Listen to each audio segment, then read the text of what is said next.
Hey everybody, this is a quick video to show you how to do a hard reset on an OPPO Enco Air 2 Pro if they're not connecting or they're not working properly or there's only sound coming out of one ear. This will fix a lot of those issues and it's very easy to do.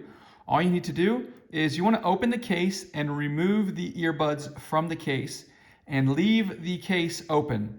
And once you do that, you're going to take each earbud in one earbud per hand, so you have them both, and you're going to simultaneously on each earbud, you're going to press and hold this button at the very top of the earbud. You're going to press and hold both of them, and it's going to take about 15 seconds. So you'll hold them for about 15 seconds, and then you will hear a little audible beep coming out of the headphones, and that means that the earbuds have been reset. And so since they've been reset, you will need to repair them and reconnect them with whatever devices you would like to listen to them on. Hope this helped. Thanks a lot for watching. Have a great day.